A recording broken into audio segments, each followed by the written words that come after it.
Hello hello. जय Hind, Vande Mataram.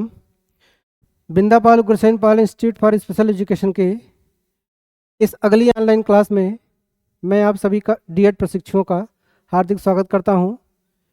Unit first point first आपका complete हो चुका है। आज हम कुछ महत्वपूर्ण प्रश्नों की श्रृंखला लेकर आए हैं जो आपके परीक्षा के दृष्टिकोण से काफ़ी महत्वपूर्ण प्रश्न हैं। चलते हैं।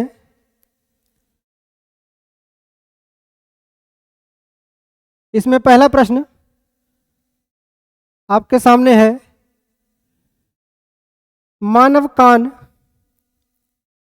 को कितने भागों में बांटा गया है? मानव कान को कितने भागों में बांटा गया है? तो उत्तर होगा 3। उत्तर होगा 3। कौन कौन सा? तो पहला हो जाएगा बाह्य कर्ण, बाह्य कर्ण। फिर दूसरा हो जाएगा मध्य कर्ण और तीसरा हो जाएगा अंतःकर्ण। अंतःकर्ण। आगे बात समझ में? पहला क्वेश्चन पूरा। दूसरे पे चलते हैं। दूसरा प्रश्न है, कर्ण नलिका का आकार कैसा होता है? कर्ण नलिका का आकार कैसा होता है? एन के आकार का? जी नहीं। ओ के आकार का? जी नहीं। एम के आकार का? जी नहीं। एस के आकार का होता है। एस के आकार का होता है कर्ण नलिका। 2 नंबर में क्वेश्चन पूछता है कि कर्ण नलिका के एस के आकार के होने के क्या क्या फायदे हैं। तो सबसे पहला फायदा, चूंकि यह एस आकार का होता है जिसकी वजह से धूल कण या वैक्स सीधे कर्ण पटल तक नहीं पहुंच पाते और यह सुरक्षित बना रहता है। दूसरा है, अगर आप किसी चीज से आप अपना कान साफ कर रहे हैं तो वह डायरेक्ट यहीं पे आके रुक जाता है। कर्ण के पटल, टेम्पैनिक मेम्ब्रेन या कान के पर्दे तक नहीं पहुंच पाता है, जिससे यह सुरक्षित रहता है। ठीक है, आगे बात समझ में? आगे चलते हैं। प्रश्न संख्या 3। प्रश्न संख्या 3 आपके सामने है, एक वयस्क मनुष्य में कर्ण नलिका का आकार और लंबाई कितनी होती है? तो आकार आप समझ गए। आकार समझ गए कि एस के आकार का होता है और इसकी लंबाई 25 से 40 मतलब मिलीमीटर की होती है। कर्ण नलिका का आकार एस के आकार का होता है और यह 25 से 40 मिलीमीटर तक की होती है। अगला प्रश्न संख्या 4।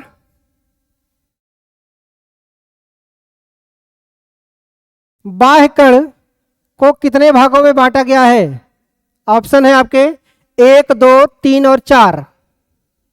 1, 2, 3 और 4। तो इसमें सही आंसर क्या है? इसमें सही आंसर आपका है 2। जिसमें क्या क्या? जिसमें क्या क्या आएगा? पहला आएगा बाह्य कर्ण पल्लव, बाह्य कर्ण पल्लव जिसे हम पिन्ना भी बोलते थे, और दूसरा आपका कर्ण नलिका। कर्ण नलिका। आगे बात समझ में? तो इस हिसाब से पहला गलत हो जाएगा, 3 गलत हो जाएगा और 4 गलत हो जाएगा, 2 वाला सही हो जाएगा। ठीक है, प्रश्न संख्या 5 देख लेते हैं। प्रश्न संख्या 5, बाह्य कण में कौन कौन सी ग्रंथियां पाई जाती हैं? माफ कीजिएगा, बाह्य कण में कौन कौन सी ग्रंथियां पाई जाती हैं? हम सभी जानते हैं कि हमारे बाहरी कण में 2 पेशियां पाई जाती हैं, जिसमें पहला सर्मेनियस और दूसरा सबेकस है। सर्मेनियस और सबेकस, ये सही हो जाएगा। सर्मेनियस और थायराइड नहीं। थायराइड कहाँ पाई जाती है? गले में पाई जाती है। यह कान में तो होती है लेकिन यह गले में होती है, इस वजह से यह ऑप्शन गलत हो जाएगा। थायराइड यह गले में पाई जाती है, यह कान में पाई जाती है, इस वजह से यह भी गलत हो जाएगा। यह तो होगा ही नहीं और पहला ऑप्शन सही हो जाएगा। ठीक है, आगे चलते हैं। छठा प्रश्न है आपका, सर्मेनियस किस तरल पदार्थ को स्रावित करता है? सर्मेनियस किस तरल पदार्थ को स्रावित करता है? तो सर्मेनियस सीबम को स्रावित करता है? नहीं, सीबम को स्रावित नहीं करता है। थायरॉक्सिन को स्रावित नहीं करता है। यह थायराइड ग्रंथि से स्रावित होने वाला तरल पदार्थ है। थायराइड ग्रंथि से स्रावित होती है।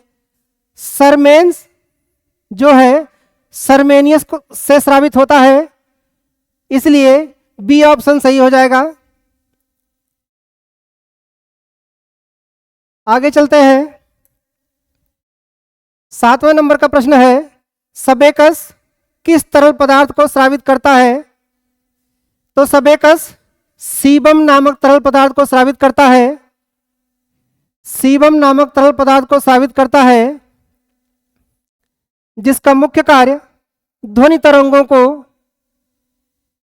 सॉफ्ट करके कर्ण पटल तक पहुंचाना होता है। थायरॉक्सिन गलत और सरमेन गलत, इसमें से कोई नहीं तो होगा ही नहीं। सीबम सही हो जाएगा। ठीक है, आगे चलते हैं।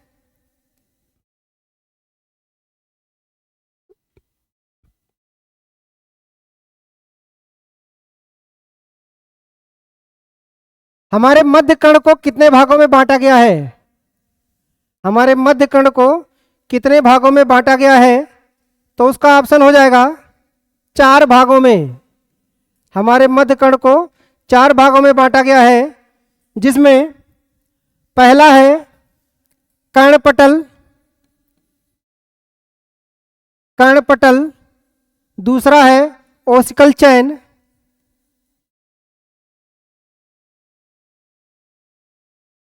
ओसिकल चैन, तीसरा है कर्ण पेशियां,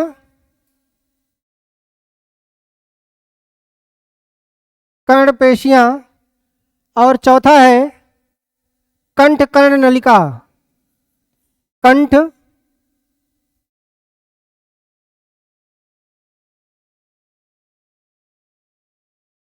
कंठ कर्ण नलिका।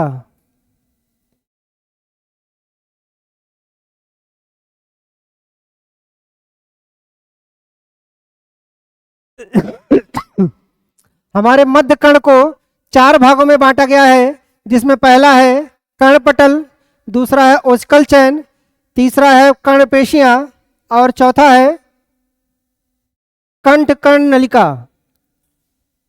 ठीक है, 4 भाग हो गए। 9वां प्रश्न आपका है, ओसिकल चैन में कितनी हड्डी होती है? ओसिकल चैन में कितनी हड्डी होती है? तो ऑप्शन हो जाएगा 3। ऑप्शन हो जाएगा 3। 4 गलत है, 6 गलत है, 5 गलत है, 3 सही है। और 3 कौन कौन सा? मेलियस, मेलियस, इनकस और स्टेपीज।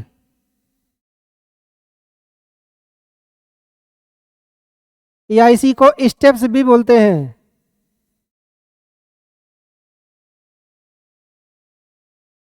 आगे बात समझ में?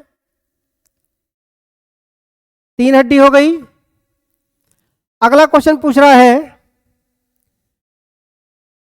कर्णपटल के तरफ से, कर्णपटल के तरफ से ओसिकल चेन का क्रम क्या है? ओसिकल चेन का क्रम यहां एम मेलियस, एस से स्टेपीज और आई से इनकस। यहां एम से मेलियस, एस से स्टेपीज और आई से इनकस है। इस क्रम में बताइए कि कर्णपटल की तरफ से ओसिकल चेन का क्रम क्या है? तो मेलियस, स्टेपीज, इनकस है, नहीं, गलत है। स्टेपीज, इनकस, मेलियस है, नहीं, गलत है। इनकस, स्टेपीज और मेलियस नहीं, मेलियस, इनकस और स्टेपीज ये सही है। आगे बात समझ में? समझिए ध्यान से। अगर कर्णपटल के तरफ से पूछ रहा है कि कर्णपटल के तरफ से ओसिकल चेन का क्रम क्या है, तो हो जाएगा मेलियस, इनकस, स्टेपीज। और अगर अंतःकर्ण से पूछ रहा है तो हो जाएगा स्टेपीज, इनकस और मेलियस। आगे बात समझ में? अगला प्रश्न है प्रश्न संख्या 11।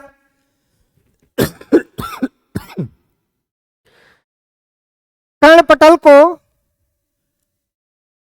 और किस किस नाम से जाना जाता है? कर्णपटल को और किस किस नाम से जाना जाता है? प्रश्न को घुमा देगा तो पूछेगा कर्णपटल का दूसरा नाम क्या है? कर्णपटल का दूसरा नाम क्या है? तब आप बताएंगे रेजिनस मेम्ब्रेन, गलत है। बेसिलर मेम्ब्रेन, गलत है। टेम्पैनिक मेम्ब्रेन, ये सही है। तो कर्णपटल का नाम टेम्पैनिक मेम्ब्रेन या कान का पर्दा जिसको आप बोलते हो, ऑप्शन में ये दिया रहेगा तो ये ही मार दीजिएगा। टेम्पैनिक मेम्ब्रेन, कर्णपटल या कान का पर्दा। आगे बात समझ में? प्रश्न संख्या 11 समाप्त। 12 है कर्णपटल का रंग कैसा होता है? अगला प्रश्न है कर्णपटल का रंग कैसा होता है? पहला काला, जी नहीं, कर्णपटल काले रंग का नहीं होता है। कर्णपटल सफेद रंग का नहीं होता है। कर्णपटल हरा रंग का नहीं होता है। कर्णपटल गुलाबी और स्लेटी रंग का होता है। इसलिए चौथा ऑप्शन सही हो जाएगा।